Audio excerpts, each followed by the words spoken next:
இந்த உலகத்தில் மொத்தமாக ஒரு 800 கோடி மனிதர்கள் இருக்கும். ஆனால் இந்த 800 கோடி மனிதர்களில் வெறும் 1% மனிதர்கள் தான் 2025லேருந்து 2030 நாம் எப்படி வாழ போகிறோம், அப்படி வாழ்கிறதுக்கு தகுதியாக இருக்கோமா, அப்படி வாழ்கிறதுக்கு தயாராக இருக்கோமா அப்படிங்கிறத பூர்த்தி செய்த மனிதர்கள். இந்த 1% மனிதர்கள் தான் 2030 ஆட்சி செய்ய போகிறாங்க, வாழ போகிறாங்க. அப்படின்னா 2030 அப்படிங்கிற உலகம் எப்படி இருக்க போகுது? அந்த உலகத்தில் நாம் வாழ்கிறதுக்கு நாம் என்னென்ன விஷயங்களில் தயாராக மாற வேண்டும், அதுதான் இந்த ஒரு பதிவில் பார்க்க போகிறோம். அன்பு தமிழஞ்சங்களுக்கு தமிழ் பொக்கிஷத்தின் வணக்கங்கள்.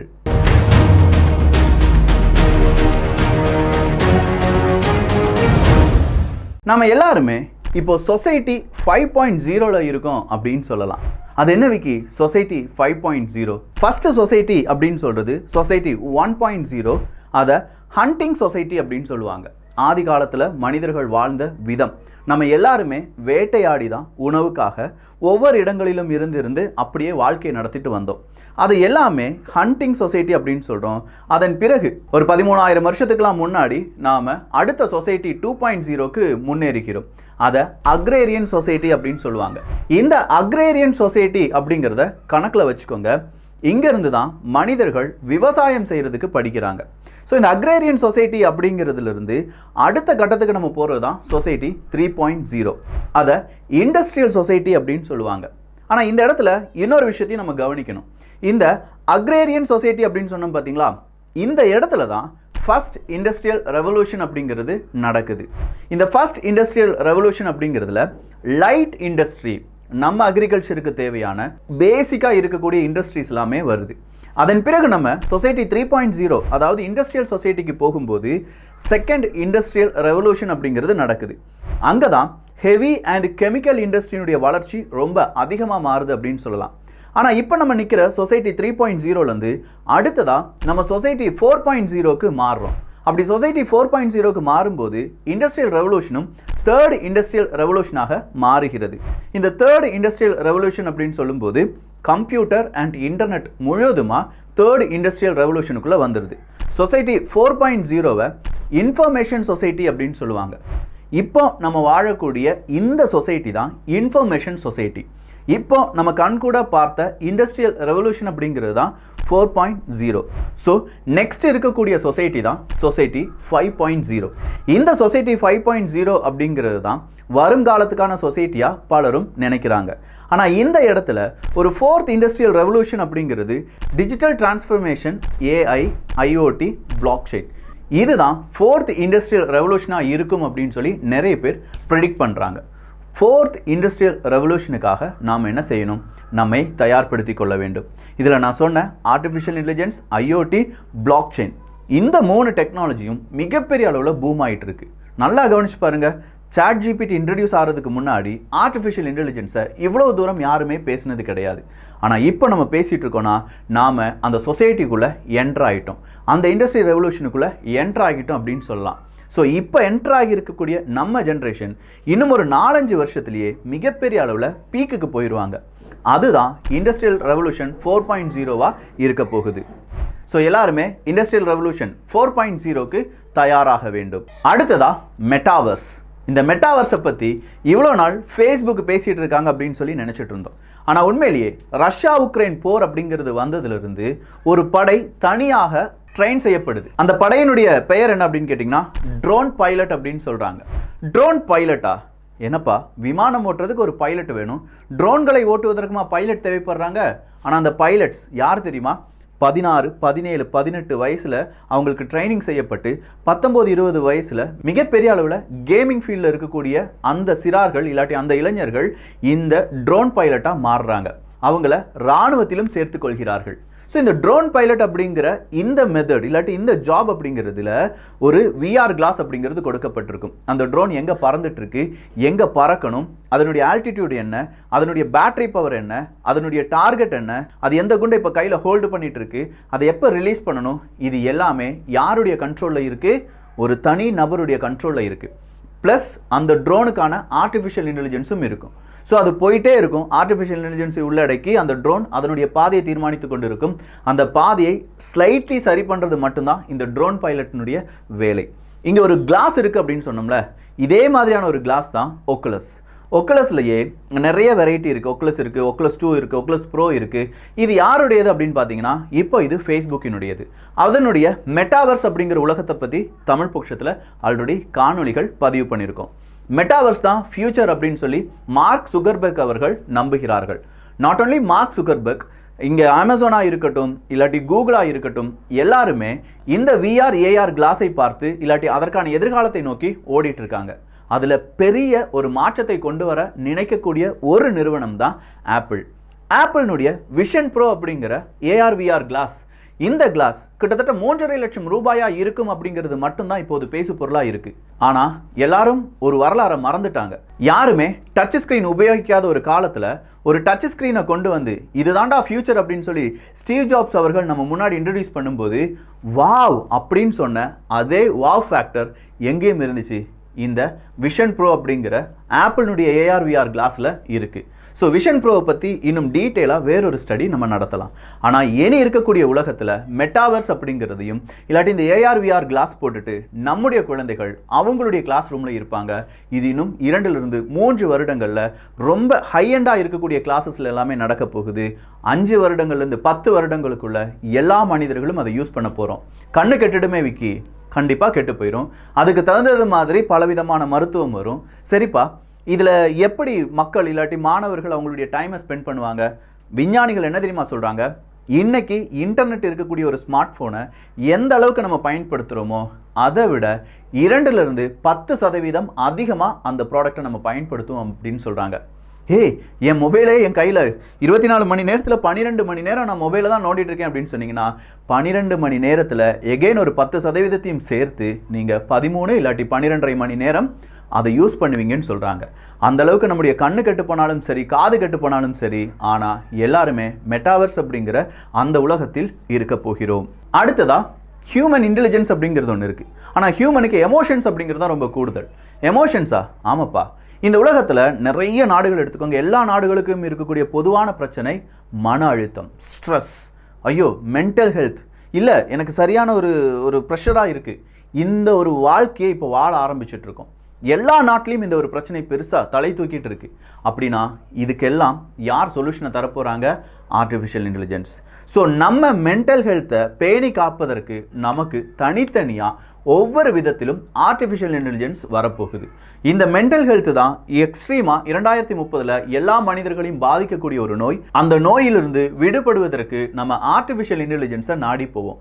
ஒவ்வொரு மனிதனுக்கும் தனித்தனியாக என்ன ட்ரீட்மெண்ட் இருக்குது, அந்த மனிதனுடைய பாஸ்ட் என்ன, ஃபியூச்சர் என்ன அப்படிங்கிறதெல்லாம் ப்ரெடிக்ட் பண்ணி ஆர்டிஃபிஷியல் இன்டெலிஜென்ஸ் உங்களுடைய மென்டல் ஹெல்த்தை இன்க்ரீஸ் பண்ணுறதுக்காக உதவும். மென்டல் ஹெல்த் அப்படின்னு சொல்லும்போது யாரோ ஒரு நபர் நமக்கு கவுன்சிலிங் கொடுக்க போகிறாங்கன்னு மட்டும் நினச்சிடாதீங்க. அதுக்காகவே ஆர்டிஃபிஷியல் இன்டெலிஜென்ஸ் நாய்கள் அப்படிங்கிறதும், ஆர்டிஃபிஷியல் இன்டெலிஜென்ஸ் உறவுகள் அப்படிங்கிறதும், ஆர்டிஃபிஷியல் இன்டெலிஜென்ஸ் நண்பர்கள் அப்படிங்கிறதையும் இந்த சொசைட்டி உங்களுக்கு உருவாக்கி தரும். இந்த சொசைட்டியை நீங்கள் எப்படி வேணாலும் நினைக்கலாம். இதெல்லாம் நடக்குமா அப்படின்னு சொல்லி கூட நீங்கள் யோசிக்கலாம். ஆனால் இந்தியாவில் 2 தினங்களுக்கு முன்னாடி ஆர்டிஃபிஷியல் இன்டெலிஜென்ஸை கல்யாணம் செய்து கொண்ட ஒரு நபர் அப்படின்னு சொல்கிற ஒரு செய்தியை நீங்கள் பார்த்தீங்களா இல்லையா? இன்றைக்கி வேணால் அது ஒரு செய்தியாக இருக்கும். இன்னும் 1-2 வருடங்களில் இதை மட்டும்தான் நீங்கள் செய்தியாக படிக்க போகிறீங்க. ஸோ ஆர்டிஃபிஷியல் இன்டெலிஜென்ஸில் ஒரு அவதாரை உருவாக்கி அந்த அவதார் மேலே எனக்கு காதல் வந்து அந்த காதல் நான் கல்யாணம் செய்து கொள்கிறேன், எனக்கு குழந்தைலாம் வேண்டாம் அப்படின்னு சொல்கிற ஒரு சொசைட்டி, அது கூடவே இந்த LGBTQ அப்படிங்கிற அந்த சொசைட்டினுடைய தாக்கம், அது இல்லாமல் கல்ச்சர்லெஸ் அப்படிங்கிற ஒரு சொசைட்டி, இது எல்லாமே 2030க்குள் இந்த உலகம் பார்க்க போகக்கூடிய விஷயம். எஜுகேஷன் சொல்லவே வேண்டாம். 2030 நம்முடைய குழந்தைகள் தனித்தனியாக ஒவ்வொரு ஹெட்செட் போட்டுட்டு இல்லை ஒவ்வொரு விதமான டீச்சர் கூட பேசுவாங்க. அது எப்படி விக்கி சாத்தியம்? நம்மளாம் வளர்ந்தது ஒரு கூட்டமாக 50 பேர் 60 பேர் ஒரு கிளாஸ் ரூமில் உட்காந்து தானே படித்தோம் அப்படின்னு கேட்டால் அது அந்த காலம். ஒவ்வொரு மாணவனுக்கும் தனித்திறமை இருக்குது. அந்த திறமையின் அடிப்படையில் தான் அந்த குழந்தைக்கு பள்ளிகளில் பாடம் சொல்லிக் கொடுக்க வேண்டும் அப்படின்னு சொல்லி நம்முடைய பேரண்ட்ஸ் எல்லாம் சொல்லியிருப்பாங்க. ஆனால் நாம் படித்த காலத்தில் அது சாத்தியமா அப்படின்னு பார்த்தா இல்லை. ஒரு டீச்சர் 80 குழந்தைகள் 60 குழந்தைகளை எப்படி பார்க்க முடியும்? ஆனால் இந்த 2025லேருந்து 2030க்குள்ள ஒவ்வொரு குழந்தையும் அசஸ் பண்ணி அந்த குழந்தைக்கு என்ன வேணும், அந்த குழந்தைக்கு என்ன படிப்பு வரும், அவன் கிட்டார் வாசிப்பானா, அவன் டிராயிங் பண்ணுவானா அப்படின்னு சொல்கிறத ஆர்டிஃபிஷியல் இன்டெலிஜென்ஸ் புரிந்து அதுக்கு தகுந்த மாதிரியான பாடத்திட்டத்தை உருவாக்கி அதற்கான பாடத்திட்டம் அந்த குழந்தைக்கு சொல்லிக் கொடுக்கப்படும். இது வேறு வழியே இல்லை, இது இப்படித்தான். அப்படின்னா டீச்சர்ஸினுடைய வேலை, டீச்சர்ஸ் அப்படிங்கிற ஒரு வேலை இருக்குமானே ஒரு டவுட்டாக இருக்குது. ஜஸ்ட் மார்க்குக்காக மட்டும் இல்லாட்டி மார்க்கை எவால்வேட் பண்ணுறதுக்காக மட்டும்தான் டீச்சர்ஸ் இருப்பாங்க அப்படின்னும் டீச்சர்ஸ்க்கு கொடுக்கக்கூடிய சேலரி எல்லாமே 2025லேருந்து 2030 கணிசமாக குறைந்து அதை எல்லாத்தையுமே ஆர்டிஃபிஷியல் இன்டெலிஜென்ஸ் ஓவர்டேக் பண்ணிடும் அப்படின்னு சொல்லிட்டு இருக்காங்க. ஸோ டீச்சிங் ப்ரொஃபஷனில் இருக்கக்கூடிய நபர்கள், நண்பர்கள், தோழர்கள், தோழிகள், அண்ணன்கள், அக்காக்கள், தயவு செஞ்சு இதை இன்னும் கொஞ்சம் முக்கியத்துவம் கொடுத்து கேளுங்க. இதனுடைய ஃபியூச்சர் என்ன அப்படிங்கிறத கொஞ்சம் யோசிச்சு பாருங்க. அடுத்ததா எல்லா ஆக்டிவிட்டியும் பிளாக் செயினில் தான் இருக்க போகுது அப்படின்னு சொல்லியிருக்காங்க. நம்ம குடுக்கல் வாங்கலாக இருக்கட்டும், நம்முடைய கடனாக இருக்கட்டும், பேங்க் அப்படிங்கிறது இருக்காது, வாய்ப்பே இல்லைன்னு சொல்லியிருக்காங்க. 2030 பேங்க் அப்படிங்கிறது ஒன்று இருக்கவே இருக்காது. அப்படின்னா நான் எஸ்டேட் ஒரு ரியல் எஸ்டேட் செய்கிறேன்னா அதுவும் பிளாக் செயினுக்குள்ளே வந்துடும். உங்களுடைய கிரெடிட் கார்டு பிளாக் செயினுக்குள்ளே வந்துடும். உங்களுடைய சேலரி பிளாக் செயினுக்குள்ளே வந்துடும். எல்லா கம்ப்யூட்டர் நெட்வொர்க்கும் பிளாக் செயினுக்குள்ளேயே கொண்டு வந்துடுவாங்க. ஸோ நாம் பிளாக் செயினை பயன்படுத்த படிச்சிருக்க வேண்டும். இதெல்லாம் நடக்குமாடா விக்கி? இன்னைக்கு பட்டி தொட்டி எங்கும் கூகுள் பே, பேடிஎம்லாம் இருக்கே, எப்படி சாத்தியப்பட்டது? எங்கே பார்த்தாலும் QR கோடு இருக்கா, ஸ்கேன் பண்ணலாமா அப்படின்னு சொல்லி கேட்குறோமே, எப்படி சாத்தியமானது? 1-2 வருஷத்தில் இவ்வளோ பெரிய சேஞ்ச். இன்னும் 10 வருஷம் இருக்கு நான் சொல்கிறேன் இந்த சேஞ்ச் நடப்பதற்கு. இதெல்லாம் நடக்காதுன்னு சொல்லி நீங்கள் சபதம் போடுறீங்களா? அடுத்ததா வெப் 3.0 எல்லாமே டீசென்ட்ரலைஸ்ட், யாரும் அடிமை கிடையாது. ஆனால் உங்களை கவர்ன் பண்ணுறதுக்காக ஒரு அரசாங்கம் இருக்கும் அப்படிங்கிற மாதிரி ஒரு பெரிய ஸ்ட்ரக்சர் அப்படிங்கிறது வரப்போகுது. இதில் பிளாக் செயினா என்ன, மெட்டாவர்ஸ்னா என்ன, வெப் 3.0னா என்ன, எல்லாத்தையுமே நம்ம தமிழ் பொக்கிஷத்தில் கவர் பண்ணியிருக்கோம். ஒவ்வொன்றும் தனித்தனி டாப்பிக்காக கொடுத்துருக்கேன். அடுத்ததா பெரிய சேஞ்ச் வரக்கூடியது என்டர்டைன்மெண்ட் இண்டஸ்ட்ரி தான். என்டர்டைன்மெண்ட் இண்டஸ்ட்ரியில் இன்றைக்கி நம்ம பார்க்குற மாதிரி எந்த ஸ்டுடியோவும் இருக்க போகிறது கிடையாதுன்னு சொல்கிறாங்க. என்டர்டைன்மெண்ட் இண்டஸ்ட்ரியில் யார் இங்கே படம் நடிக்கணும், யார் படம் எடுக்கணும் அப்படிங்கிறதுலாம் கவர்ன் பண்ணுறதுக்கு மட்டும் ஒரு சொசைட்டி இருக்குமா? அதுக்கு கீழே நடிப்பது, அதுக்கு ஸ்டோரி டெல்லிங், இது எல்லாமே தனித்தனி நபர்கள். ஆனால் ஒர்க் ஃப்ரம் ஹோம் மாதிரியே இது செய்யப்படும் அப்படிங்கிற மாதிரி ஒரு கற்பனை உலகத்தை காண்பிக்கிறார்கள். அதை நான் ஃபுல்லாக வாசித்து பார்த்தேன்.